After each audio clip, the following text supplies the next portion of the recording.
Join the coven.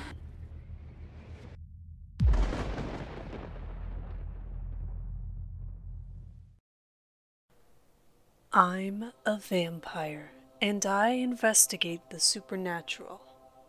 I've seen horrors that you people wouldn't believe. A story written by HeadOfSpectre. I'm sure you know that the world is full of terrible things. Things that if you were to, by chance, encounter, would kill you with the same ease that you would kill an insect. The fact that humanity is a fairly weak and inconsequential species is a strange and paradoxical fact. On some level, we all know it, and yet if the full truth of the matter got out there, would be no doubt would be mass hysteria. People are afraid enough as it is, given the state of the world today, and I don't believe that making them aware of gods and monsters will improve the situation. Allow me to introduce myself. My name is Robert Marsh, and as you might have guessed, I've had a bit more exposure to the supernatural than most. I've spent a significant portion of the past 500 years researching it for my own purposes. As for what ignited my interest in the supernatural, that would be vampirism. Long ago, a man I once knew saw fit to curse me with undeath, and since then I have been burdened with eternity, a life without end. I had heard of the International Fey Relations Bureau, known to most as FRB prior to their initial approach of me. I'd thought very little of them at the time, which should not be interpreted as I thought poorly of them. I simply regarded them as another group of idealists hoping to foster a better relationship between humanity and other non-human entities. While it seemed like a noble cause, I had seen their rise and fall before, and was ready to dismiss them as nothing more than another group of well-meaning, yet doomed fools. That was until I actually met them, at least. The year was 1985, and I was living in Rome, Italy. My life was quiet and more or less peaceful. By day, I worked in sales for a moderately sized company. Not the most exciting career for an entity such as myself, but the money is a necessity to survive, and with it, I was able to live a modest life in relative comfort. Every few nights I would go to the more expensive bars, and when a woman caught my fancy, I would make her my companion for the evening. Usually we would drink and move between bars before we retired together for the evening. While my nighttime companions were often beautiful, I was never one to overstep boundaries. Sometimes our brief relationships would grow more intimate. Other times we would simply part ways after I had taken what I needed. An unfortunate side effect of being a vampire is that I need blood to survive. Many details regarding my kind are simple mythology. Fatal weakness to sunlight, the ability to shapeshift, and a fear of silver or crucifixes. However, our thirst for blood is all too real. I've never enjoyed taking a life, and while I could easily drain the blood from a person if I so wished, I can survive on a lighter, albeit more frequent meals. My nighttime companions were usually too drunk to remember what I had taken, and I always took care to ensure their wounds were dressed before I left them. In my long life, I have only had to claim a handful of lives, and I assure you that most of those were in self-defense. The FRB contacted me on one of my nights out. I had visited a lovely little bar that I liked to frequent and ordered my usual glass of red wine as I surveyed the other visitors. Most had come in pairs or groups. I was looking for the loners, much like myself, someone I could befriend for the evening. Male or female, it didn't matter to me. What I spotted was a young woman in a tight black dress, sitting by the bar. She was alone and quite lovely to behold. She looked disinterested in the world around her, and the empty glass by her side told me that she was looking to get drunk. I knew her kind. I waved the bartender over and gave him my instructions. "Get her another drink on me," I said, and the bartender nodded before going off to do just that. I watched as he served her drink, and just as I had expected, she looked over at me. I raised my glass to toast to her, and she raised hers in turn before taking a long sip. I took that as an invitation to go over. "Mind if I join you?" I asked. "Not at all, Mr. Marsh," she replied, and I paused. I very rarely gave out the name I was currently living under to strangers, but she seemed to know it instinctively. I caught a wry smile on her lips as she polished off her drink. "You can sit down. I'm here to talk, not to pick a fight," she said. I hesitated for a moment before taking her up on her offer. "All right," I said. "Let's talk then. I know you're out to feed tonight, so I won't take up too much of your time," she promised. "I had to make sure I got your attention, though, and you do have a type, Mr. Marsh." "A single man should be allowed the pleasure of pleasant company if he so chooses," I replied. Of course, I didn't mean to imply otherwise," the woman said. "Here, let me just clear the air. My name is Amanda Spencer. I'm with the International Fey Relations Bureau." My eyebrow quirked slightly. "You're familiar with us?" she asked. "The name has come up before, yes. What exactly do you want with me?" "Word on the street is that you've been around the block, seen a lot, done a lot. It must have taught you a lot, too. If you're looking for information, there are more knowledgeable creatures out there, Miss Spencer."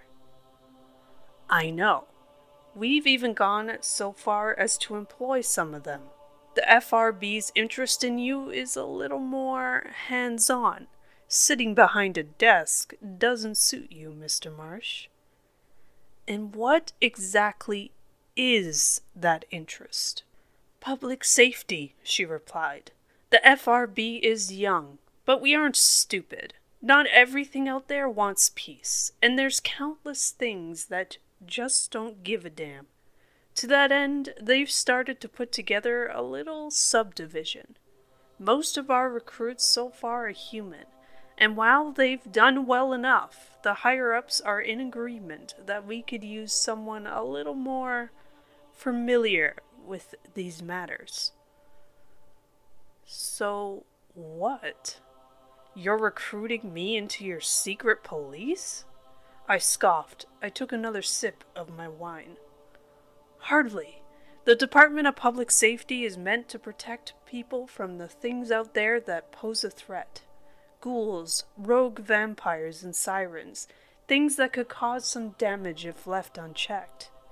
I don't need to tell you that there are more and more incidents every day, and if these things get out, the FRB is toast. I am recruiting you to protect people." I swirled the wine in my glass thoughtfully. "And it ends at monsters and rogues, correct?" I asked. I looked over at her. "If that's what you're asking, then I'll consider it. But I'm not an assassin, Miss Spencer." "I'm not looking for one. I'm looking for a guardian," she replied. There was something in her eyes that made me believe her. Desperation, sincerity, I'm not sure which. I finished my glass and stood up. "I'll think about it," I said. "That's all I ask," she replied and set a business card on the table. "When you're ready to start, give me a call." I pocketed the card and she tipped me one final smile before I left. I had no intention of ever calling her, but the words she said lingered in my mind. I can't say I had much faith in the FRB, but if nothing else, I respected their intentions, and I suppose that was enough. I called Spencer at dawn the next day, and I never looked back. My orientation within the FRB did not last long. Technically speaking, I already had centuries of experience in the field, so the biggest thing to adjust to was the new system. It wasn't long before I received my first assignment and was out in the field working for them. The briefing said that there had been an attack on a small cottage just north of Naples.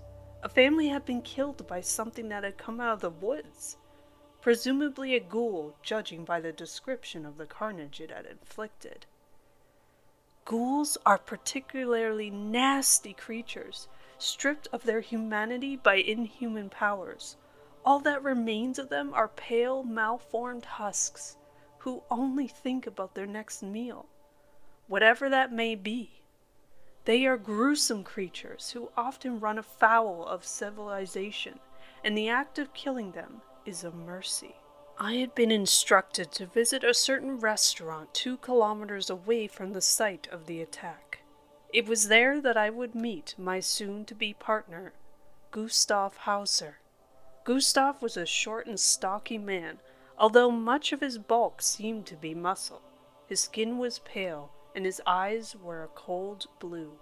He wore his long brown hair down in a ponytail.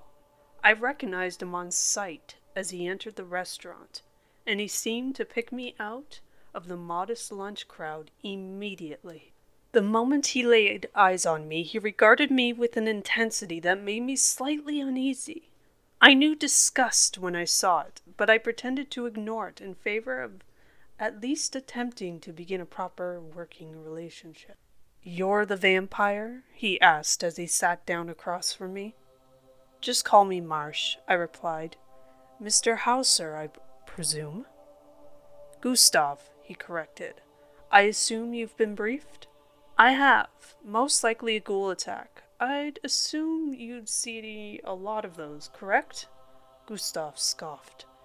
"Once a week, more or less. Damn things are everywhere. Never gets easier seeing them.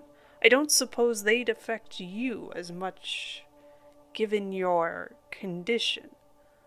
"On the contrary, I've seen their like for centuries, and they've never failed to disturb me. Immortality doesn't chip away at one's humanity if you don't let it." He let out a huff that could have meant many things. "We'll leave when the sun goes down," he said. "See if we can't draw the ghoul out." "Wouldn't it be more difficult to engage it at night?"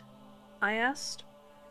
"Yes, but considering your condition, I can move perfectly fine in daylight, if that's what you're worried about," I interrupted. "Please don't worry about my condition. I can assure you that it won't be a hindrance or a threat." "I can assure you it won't too," he replied. "If you think you're up for it, we could head out after we eat. You do eat, don't you?" "On occasion," I replied. The lobster looked particularly appetizing, if you're a seafood man. Again Gustav huffed, sounding less annoyed this time. He picked up his menu and skimmed through it without another word. Perhaps he might not have liked me right off the bat, but I could work with that. After we ate, we drove to the cottage. It was a quiet little place, well off the beaten path, a prime spot for a ghoul. As we drove up to the old building, I could see the broken glass of the windows and the yellow lines of police tape. Gustav parked just outside the tape, and we both got out. We approached the building together, and I could smell the old blood inside. "How long ago was the attack?" I asked. "The bodies were discovered 12 hours ago," Gustav replied. "The attack probably happened last night. Someone heard gunshots and came to investigate. Before you asked, I looked into reports of missing pets as well. There were 8 in the past year." "Rather high for a place so remote." I noted. Gustav huffed in agreement. The cottages are new. Chances are they backed onto the ghoul's territory, he said, and as he spoke I scanned the nearby woods. I suspected that Gustav was correct, and if so, our quarry would not be far. I approached the cottage and stepped inside. The stench of stale blood overpowered my senses, although I doubted that Gustav noticed anything. Even without the chalk outlines, I knew exactly where the bodies had fallen. From the looks of it, Ghoul came in through the living room window, Gustav said. The mother was found nearby in the kitchen. I'd imagine her screams woke her husband, who got the gun and attacked the ghoul. He was found in the hallway, and their son was killed in his bed, I replied. Gustav paused. I can smell the blood in the sheets from here. They found blood there, but no body. I grimaced at the knowledge of what the ghoul had done, yet in taking something back to its hideout to feast on, it had marked a trail. I walked over to the broken window and looked out at the forest beyond. It was faint, but I could smell blood in the distance along with the stink of decay. We'll look for tracks, Gustav said. Might be best to check the area outside that window. No need, I replied. It's close. Gustav paused. I can smell it. Old blood, human decay. I've been around long enough to recognize it. It's faint, but I think I can track it. Christ, you can smell it? He asked. A benefit of my condition. My senses of smell and hearing are much better than yours, among other things. No kidding. I suppose I can see why Spencer wanted your kind on the DPS. If you think you can find that thing, lead the way. He drew a pistol from his holster. Something high caliber, probably good enough to kill a ghoul. He followed me out of the cottage and towards the tree line. While we weren't looking for tracks, I still noticed them in the dirt as we moved into the woods. The smell was getting stronger, and though I trusted my nose, the trees around us made me feel claustrophobic. My senses would only lead us to a corpse, not the ghoul itself. The creature could have been anywhere nearby, and so we tread lightly. The closer we got, the stronger the smell became. There were, no doubt, several bodies nearby. Fresh, rotten meat to feed the insatiable hunger of the ghoul. Up ahead I spotted a small stone hill. The smell seemed to be coming from there, and as soon as we got closer, I recognized a dip in the ground that led into a small cavern. I held up a hand to stop Gustav. I pointed to the cave. I'll go first, I whispered. Lure it out if it's there. I trust you're a steady shot? Very, he promised. I've got you covered. Though I had few reasons to truly trust Gustav, I still silently held him to that word as I began to approach the cave. In the low light, my eyes could see bones picked clean. Most of them looked animal, but there were a few I recognized as human. The ghoul's lair had a rotten, wet stink to it, bad enough that I covered my mouth as I got closer, and yet as foul as its little hole was, it looked to be completely empty. I grimaced as I spotted the ribcage of what I knew to be the missing child before taking a step back and looking over at Gustav. I shook my head. The ghoul wasn't there, and yet as I looked at him, I saw his eyes widen. The trees! He called and raised the gun and fired before I realized what he had seen. A heavy weight bore down on me, forcing me to the ground. I heard the snap of hungry jaws by my ear, but they missed me entirely. I kicked and shoved at the creature on top of me and knocked it aside. I saw its spindly, grayish limbs struggle for a moment as it regained its footing. It looked at me with wide, unblinking eyes, tangled hair falling around its face, and dried blood around its mouth. The ghoul hissed at me before clawing its way towards me. I scrambled to my feet, but I wasn't fast enough. Its claws raked at my body and dug into my flesh as it pulled me towards it. Its breath stank of rotting meat. It tried to sink its teeth into my face, but I grabbed it by the skull and held it back as its jaws snapped wildly. I heard another gunshot and a spray of blood erupted from its neck. The ghoul hissed and tried to look at Gustav before he shot at it again, blowing away its head. Still, the damn thing stood, although only for a second longer before its bony limbs collapsed from under it, lifeless. It collapsed to the ground beside me and rolled down into the cave to join the other dead. I looked down at it, panting heavily and thankful I had suffered nothing more than a few scratches. The body of the ghoul twitched as if it were still trying to stand up. Once upon a time, that thing had probably been a lovely young woman. Now it was just another monster. "Can't do everything, can you, vampire?" Gustav asked, his tone cocky. He offered me a hand to help me to my feet. "I suppose not," I replied breathlessly. "Damn good shooting." "I've had some practice. We should move the body, burn it, and contact the police." He looked down into the cavern at the body of the child who had been taken. "I'm sure someone will want to give the kid a proper burial."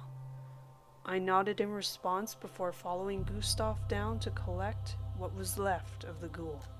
While I cannot pretend my relationship with Gustav was ever perfect, I must admit that the first job was the start of a solid partnership.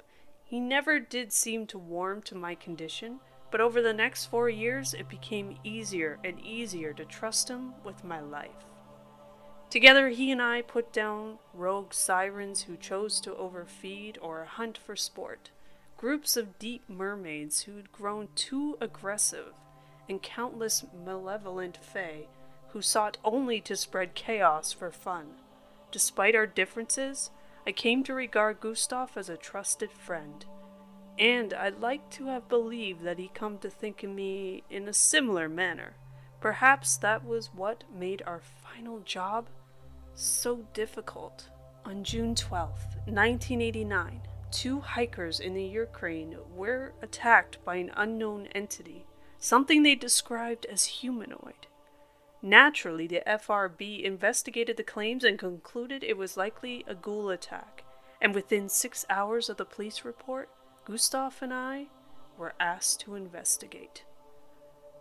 The trail was remote and designed for more advanced hikers. I can't imagine it saw much use. It would have been ideal for a ghoul to call home. As I walked through the heavy underbrush, well ahead of Gustav, I can't say that I anticipated anything other than a standard ghoul encounter.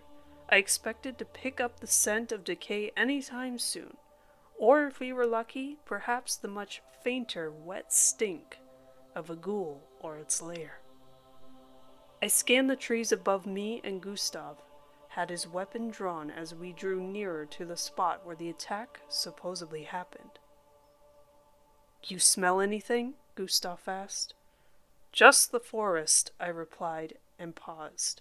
That wasn't entirely true. There's something sweeter in the air here, not blood, nothing I'm familiar with. "If it's sweet, it's not our ghoul," Gustav said. He paused for a moment before adding, "Assuming it is a ghoul, could have been just a bear." "How many times have we told people it was just a bear?" I asked. He responded with one of his trademark huffs. "Maybe this time it really was. You ever seen a bear with mange, Marsh? Terrifying things. They're bony, their flesh is pale, they look like zombies." "Then the least we could do is confirm it," I said. "If nothing else, the walking is good for you." Again, Gustav huffed. "Whatever you say, Mr. Liquid Diet." We hadn't gone much further before the sweet smell I had detected grew stronger. It was almost blinding now. In amongst the dark foliage, I could see something small and luminous peeking out. I approached it slowly and bent down to get a closer look. "What is it?" Gustav asked as I examined it. "A flower," I replied, and that was the simplest description of it. The flower was unlike any I had seen before. It had 5 petals, and its colors seemed to shift from blue to green and even pink. There was a slight glow coming off of it, and its smell was strong and sweet. I delicately plucked it before wrapping it up in a handkerchief. I could show this to someone back at the office. Maybe they'd know what to make of it. From the corner of my eye, I saw a slight glow from other flowers, identical to the one I found. In the dim light, they were easy to see. "What is this?" Gustav asked wearily. "Hell if I know," I replied as I stood up, "but something about this doesn't sit right with me." "It's a flower," he said. "What's there to be worried about?" "Humanity fears what it does not understand for good reason, my friend," I replied. "This flora doesn't look natural. I'd consider that a very good cause for concern." Gustav responded with another huff. "A flower's a flower, vampire. Relax." Quietly he scanned the area around us before pausing. I heard a rustling of leaves, and my partner took off at full speed, gun drawn. "Wait!" I called, but Gustav was always the sort to leap before he looked. By the time I was up again, I heard gunshots, followed by a scream from him. I raced off in the direction Gustav had gone. I heard one final gunshot and a sound, an inhuman squeal that sent a chill through me. That last gunshot had been close. Gustav was just ahead when I found him. He was slumped up against a tree, coughing and hacking. Out of the corner of my eye, I saw something dart off into the woods, but my attention was focused more on my partner. Are you all right?" I asked. I offered him a hand, but he pushed it aside and climbed unsteadily to his feet. "I'm fine," he spat. "Damn thing jumped me. I got it good. It's a goddamn ghoul." "Are you hurt?" I asked. "Bites, scratches?" "Scrapes and bruises. I'm fine, mother," he growled before pushing past me to head deeper into the woods. "Come on, let's kill that goddamn thing." I would have voiced my protest, but Gustav was a stubborn fool. He would have pressed ahead no matter what I said, and perhaps he was right for that. We had the ghoul on the run. It should have been easy to catch up until now. Still, the deep sound of Gustav's hacking cough did not sit well with me. Up ahead of him, I could see the glow of several more of these strange flowers. "The sun is getting low. It might not be wise to be wandering out here so late," I warned. "What? Are you scared of the dark?" Gustav wheezed. "Come on." He broke down into another fit of coughing and gripped a tree to prevent himself from collapsing. "You think you're funny," I replied. "You can barely stand up, and that cough, it doesn't sound right." "That freaking ghoul sprayed me with something," Gustav replied. "I don't know what. Something sweet that stank. I'll be fine. I just need to clear my lungs. I can keep going." I stared at him, watching as he stood up and knowing that I'd need to drag him kicking and screaming out of the woods if I wanted him to leave. I also knew that he'd probably shoot me if I tried. With a resigned sigh, I drew my own pistol and followed him. At the very least, I can ensure that my thick-skulled partner didn't get himself killed. I had hoped that we might find the dying ghoul nearby, but we had no such luck. I couldn't even smell any blood from its supposed wounds. While Gustav was adamant that he had hit his target, I had my doubts. Our quarry had run far, and I couldn't even hear its rustling movements in the distance. As we walked through the forest, the sky began to darken, but the shimmering hues from the flowers around us lit our path. Gustav cut ahead of me, pausing every few moments to cough. In the forest, it was difficult to mark our path already, but with my partner so far ahead, it was next to impossible, even for me. We continued onwards to the point where I wasn't even sure we were on the trail of the creature who had attacked us. The only change in our environment was those glowing flowers that seemed more plentiful than before. They polluted the air with an overpowering sweetness. That was enough to make me cough. "Gustav!" I called. He didn't look back at me. "Gustav, it's been almost an hour. We're wasting our time. The ghoul is gone." He just kept going, fueled by rage that seemed unlike him. I watched him for a moment as he vanished deeper into the woods before I followed, jogging to catch up to him. "Gustav!" I called as I put a hand on his shoulder. He looked back at me, eyes burning with rage. "It's gone. We should turn back." "It's here," Gustav replied. "It's in the ocean. Don't you feel it?" I paused. There was something in his gaze. Something very wrong. He pulled out of my grip. "Not much farther," he said. "Trust me." I watched him go, and for the first time in a very long time, I felt uneasy. Ghouls did not scare me. Neither did mermaids, fae, werewolves, or even other vampires. These were all terrible things I knew how to deal with. But Gustav, in that moment, scared me. We continued for over an hour, and it wasn't long before I noticed that the sound of our movement was the only sound I heard. Usually in such pristine forest, there would be other sounds of life. All around us was silent. No birds, no animals, nothing at all. While I had known animals to fear ghouls before, this was different. Gustav didn't seem to notice, though. I doubted that he thought of anything but the prey ahead of him. At some point, we started up an incline, and I watched him claw at the earth and climb with single-minded purpose. The strange flowers bloomed thick around us and continued to pollute the air with their sweet stench. "There!" I heard him rasp. "Up there!" It took me a moment to see what he saw. While the darkness did not impair my vision, it would have been easy to miss the overgrown wood that marked the entrance to an old mine. The tunnel into the earth was overgrown by moss, and yet deep inside the cavern I could see the glow of more of those flowers, shimmering like stars.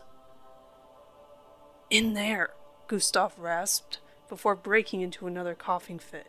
To his credit, it seemed less severe than before. "There, it's in there." Near the entrance of the mine, I spotted old splintered wood. Someone had boarded it up long ago, and something else had forced its way inside. "Let's go," Gustav said before shambling off into the darkness. I stopped him. "Are you insane? You'll be blind in there." "You're coming with me, aren't you?" he asked. Now it was my turn to huff in response. Out of the corner of my eye, I spotted an old lantern sitting abandoned just inside the mine. It didn't take me long to light a little flame inside of it. It was rusted, bent, and a little broken, but it sufficed. Of all the freaking vampires I could get, I get the priss, Gustav murmured. "I'm doing this for your benefit, not mine," I replied. He didn't reply and just turned to trudge off into the mine. I followed him, keeping the lantern aloft. My every instinct told me that going further was a mistake, but my partner had already made up his mind long ago. The stink of those radiant flowers was almost blinding. Even if the ghoul had made its home in that old mine, I doubt I would have smelled it. Yet despite my caution, Gustav continued to press on ahead. I noticed a few rotten old supports that looked like they wouldn't hold well.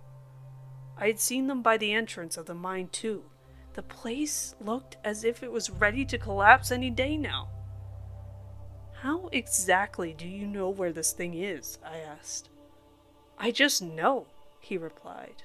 I feel it. First, I was just following the trail, but now I feel it, Marsh. It's hard to explain. My brow furrowed as I followed him. That doesn't worry you? I asked, and again he didn't reply. All the same, I found myself falling back a few steps, distancing myself from my partner.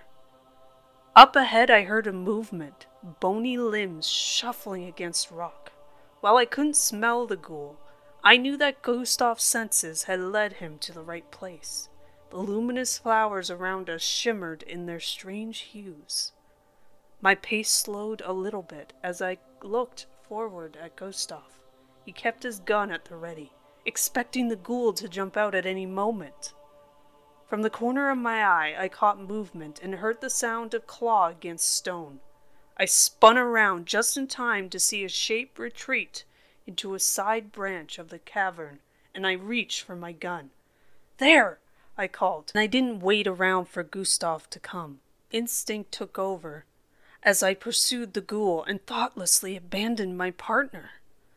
Ahead, I could clearly see the ghoul scuttling like an insect along the wall, yet there seemed to be something wrong with it. The shimmering flowers that had accompanied us all the way up to the cavern seemed to be growing out of the ghoul's skin. Its flesh itself seemed to shift against its bones, and when it turned back to hiss at me, it seemed to grin knowingly. I could hear Gustav's footsteps rushing up behind me as the ghoul turned to fight. I fired my gun twice. The first shot blew away a chunk of its skull, and the second went into its shoulder. Neither of them slowed it down. Instead, the ghoul rushed towards me on all fours without stopping. I saw its mouth opening, but not in the way it should have opened. Its lower jaw split apart, and much of its neck opened as well, revealing teeth that should not have been there. But even worse, pale yellow eyes. I fired again, shooting into its terrible maw as it advanced on me, but the bullets did nothing. In my desperation, I hurled the lantern at it. The lighter fluid I had used to ignite it caught on the flesh of the thing before me, and its body was set ablaze like dry tinder. It shrank back with pained screech as its flesh sizzled and pulled back from the flames like something alive. I stumbled backwards, watching as the creature burned and shambled backwards. Perhaps the flames themselves wouldn't have been enough to kill it, but in its panic, it clumsily stumbled into walls lined with flowers. The stray flames sent those alight too, and all too quickly, the fire spread. I looked back and saw Gustav standing behind me, staring wide-eyed and helpless at the ghoul he had so desperately pursued. I didn't give him much time to watch. I ran for him and grabbed him by the arm before pulling him back the way we came. We hadn't gotten too far into the cavern. It was easy enough to find our way back out, and I tugged him along behind me as the old mine very quickly became an inferno. As we reached its mouth, we stumbled out into the moonlight, and I looked back to see a hellish glow in our wake. Gustav stared back at it in turn, panting heavily before looking at me. That ghoul, he finally said. What the hell was that? It was a ghoul, right? Maybe once, I replied. I looked around at the flowers that surrounded us, and I felt my heart race in a way that I hadn't in centuries. These flowers, they did something to it, corrupted it somehow. We need to call this in. Quarantine the area, torch and burn everything, get rid of all of them. Wait. Get rid of it? Gustav asked. Marsh, what the hell are you talking about? Didn't you see what I saw? The ghoul had those flowers growing out of it, and it was warped. It was something else entirely. It shrugged off our bullets. What if more creatures got exposed to these flowers? Hell, we've been exposed. What might it do to us? Gustav just laughed, his lips curling into a smile. It didn't fit well on his face. I think you're overthinking this, my friend, he said. That ghoul, it was beautiful, don't you think? I mean, look at these flowers. They turned something so disgusting, so horrible as a ghoul into something new, something fierce and beautiful. It gave it an entirely new life. Now you're talking about burning this all to the ground, without even knowing how far it can go? I stared at him, my eyes narrowing. Do you hear yourself right now? I asked. Think about this for a moment. I am thinking, he replied. For the first time in 20 years, I feel like I'm thinking clearly, Marsh. I knew where that thing was. I think when it had attacked me, it breathed some of its essence onto me, and it enhanced me. He paused and looked back at the inferno. No, it shared something with me, with us. I think I get it now. It didn't want food. It wanted to share something, to show us an ocean of possibility. That's why it led us on. It wanted us to chase it so we would see, and now I see. Robert, an ocean of possibility. You should too. I stared at him, watching as his breathing grew heavier. I still clutched my gun in my hand. I'm burning this to the ground, Gustav, I replied. And once you get your head right, you'll agree with me that this was the right thing to... In an instant, Gustav was on top of me, with strength that surpassed my own. He ripped my gun from my hands and forced me to the ground. No, I won't let you do that. I'll make you see, he said, grinning, wide from ear to ear. I'll make you see it, just like I see it. I'll make you see it. Come, Robert, come into the ocean, breathe in deep. Gustav's smile only grew wider and wider until I saw his head begin to change. His skull began to split open, and that sweet stink only grew stronger. I could only stare in silent horror as I realized that there was no saving my partner. Whatever the ghoul had done to him, it had corrupted him outright. It had changed him, and now I was seeing just how much of him had been changed. In just a few hours, Gustav was no longer human, and as he prepared to unleash his payload on me, I struggled to push him off of me. I grabbed the sides of his head and forced it upwards. Thick, shimmering spores drifted from his open skull, and with a scream of exertion, I threw him off of me. Gustav fell towards the mine, leaving a trail of spores in his wake. Behind him, the flames were growing closer. The mine was burning up. He climbed onto all fours, spores leaking from his skull. I watched a bone jut out of his arm like a blade, and shimmering flowers grew from the wound. If you'll not join in life, I shall have your corpse, Gustav said, his voice distorted and garbled. Like an animal, my former companion raced towards me, but I was ready for him. As he lunged for me, I ducked under him and moved towards the mine. Arrogant as ever, Gustav pursued me, still moving like a twisted animal. His skull had reformed and his lips were curled back in a twisted smile that I'll never quite forget. As I backed towards the inferno, I spotted one of the rotting supports nearby and focused back on the thing that was once Gustav. He stood up, raising the extended bone shard jutting out of his arm to try and impale me. I sidestepped him and used his own momentum to push him deeper into the mine. The flames licked at his back, and I saw a moment of panic in his eyes. "Marsh, wait!" he called in a voice I knew I recognized, but he wasn't going to stop me. With all my strength, I broke through the support. The rock above us shifted, and I watched as Gustav made a desperate scramble for the entrance, but I was faster. When the mine came down, I was out, but he was not. The last I heard was a desperate scream before the collapse of the mine crushed him and hopefully sent him to a peaceful rest. The DPS was quick to quarantine the area and burn the flowers as per my request. Whatever was out there, it was too dangerous to leave unchecked. Of that I was sure. However, Gustav's loss did not sit well with me.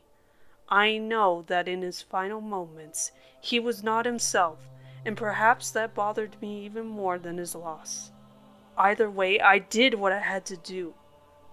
The flowers needed to be destroyed. I only hope that we got all of them. If we didn't, well, I'd rather not think about that.